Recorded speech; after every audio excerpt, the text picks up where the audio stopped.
Hi Oddings, welcome to Stories with Sapphire. I'm your Ate Sapphire.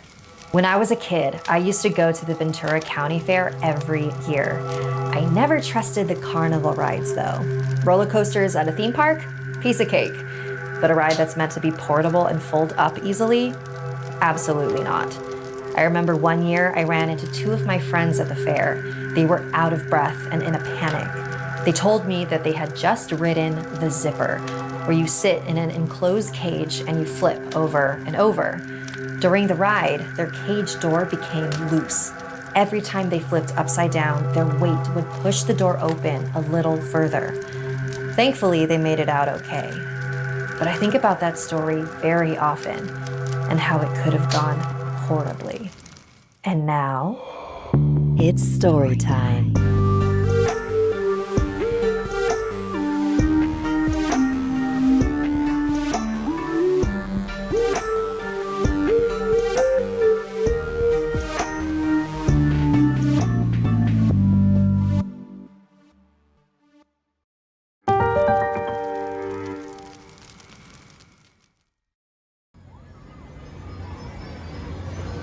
Sunny glared at the towering hunk of metal before them. The shred head was the hot new ride at the fair. Every cell in her body was telling her not to get on, but she promised her cousin Rita that she would go on at least one ride before they left. Come on! I promise you'll be telling everyone about this tomorrow at school. Don't worry, I'll be right next to you the entire time. The attendant closed and latched the lap bar. Oh God, is that strong enough? Sunny thought to herself. What was that metal sound? Was that normal? Sunny took a deep breath.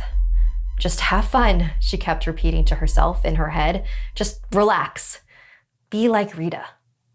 The ride started, and the girls were screaming for very differing reasons.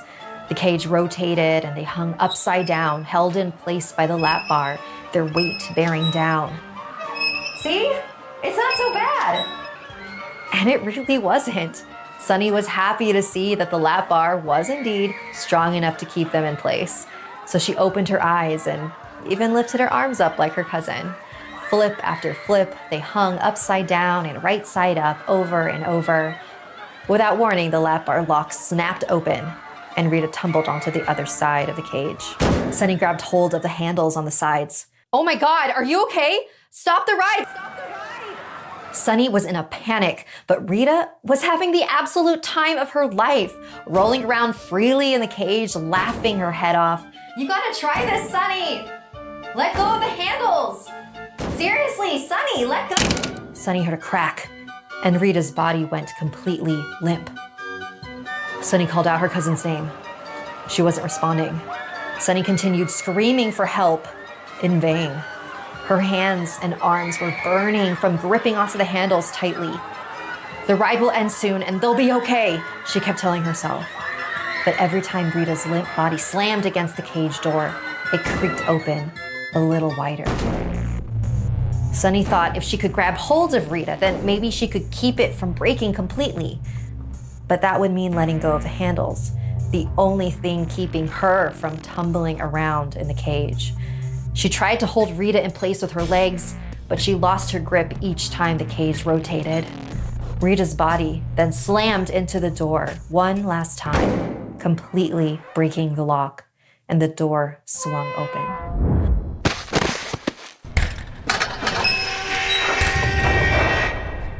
Doug, why'd you press the emergency stop? I didn't. Oh my God!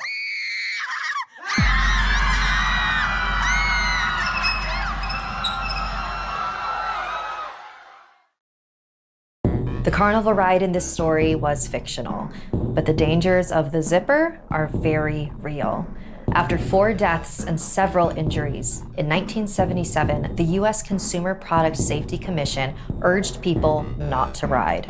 The zipper has since been redesigned for safety, but accidents are still happening. Do you think it's worth it?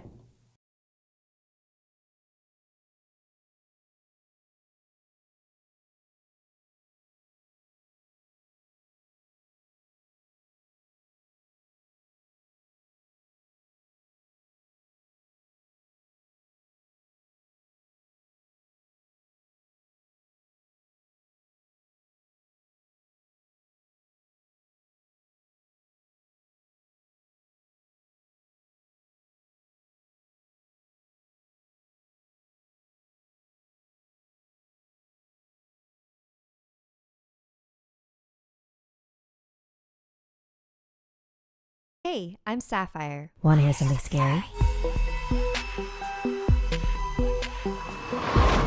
Don't invite a duppy. The following story was inspired by Chan. I live in Jamaica. Here, everyone has ghost stories, or as we call them, duppy stories. My obsession with duppy began when I was 11, when I was at my grandma's funeral. There was nobody in attendance except me, my little sisters Tanya and Nina, my mom, and my uncle Louis. They lowered my grandma's coffin into the ground, and my uncle placed an upside-down shrub on the coffin, roots pointed up. I looked up at my mom, who was staring intently at the grave. "Mom, what is that?" She was stone-faced and said nothing. My uncle Louis put his hand on my shoulder. "Little Chan, when people die, the good soul goes up to heaven and the bad soul stays in the ground. After 3 days, the bad soul's shadow rises up and walks the earth as a duppy." He continued, "If the shrub faces down, the shadow gets confused and stays put. But if the shrub faces right side up," he shook his head and clicked his tongue.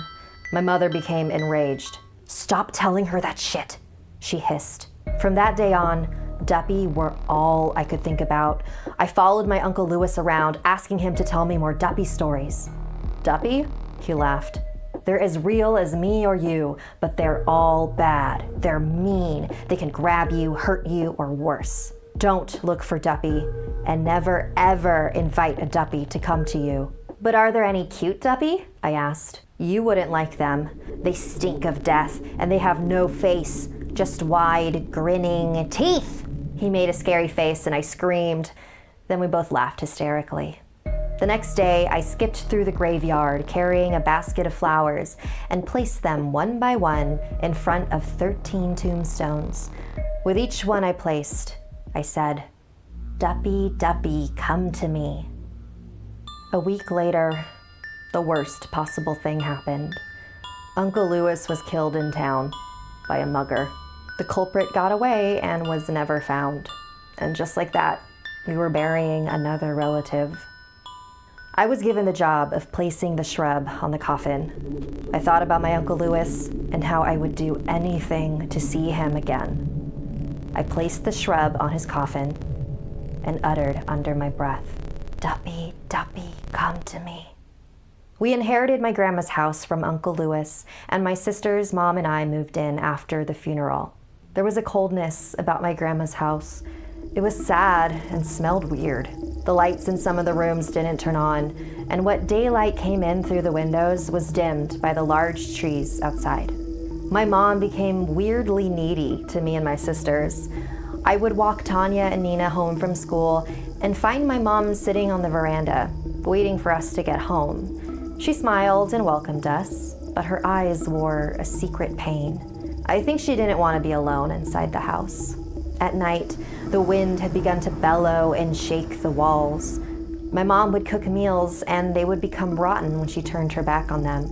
She dragged a cot into our room to sleep and abandoned her own room altogether. Then one day, my mom confronted me. She asked me, "Chan, what direction did you plant the shrub on top of Uncle Louis?" I stammered. The way I was supposed to, with the roots pointing up." I lied. "I see," she said with a calm fury. Pangs of guilt stung my skin. Later that night, the wind got so loud that the rattling of the roof woke me up. My mom and my sisters were sound asleep. I groped through the darkness to the kitchen and poured myself a glass of water. On my way back to the room, the wind built in intensity, and the door to my mom's bedroom began to swing rapidly open and shut. I was too curious to turn away. I peeked through the door, and there was just my mom's empty bed and personal things she hadn't bothered to remove. The trees thrashed violently outside the window. I took a few steps forward until I was standing at the center of the room. The wind erupted into a chorus and whistled louder than ever. I got a knot in my stomach as I smelled something rotten. I heard my own teeth chattering, and my curiosity turned to pure dread. The closet door creaked ajar, and what I saw turned my legs to quivering jelly. A hand with long, pointy fingers curled around the closet door. My hands softened. I heard my water glass shatter on the ground. My body pivoted weakly towards the window. The moon came out from behind the clouds and twisting trees and revealed 13 silhouettes standing in the room with me. One for every flower I placed in the graveyard. They bore featureless faces and grinning mouths. Too stunned to run, I fell terrified to the ground, fumbling and clambering awkwardly to the exit on my hands, elbows, and knees. Bony fingers clawed at me and tried to pull me back. They scratched my skin as I struggled loose. A hand grabbed my ankle and almost yanked me away until I kicked for my life. Trembling, I finally scrambled through the door and slammed it shut behind me. The wind moaned in concert with labored gasps as the sound of hands battered the door. I began to weep as I nervously ran back down the hall. Mom? Tanya? Nina? We need to leave this house now! I opened the door to the bedroom where my family slept.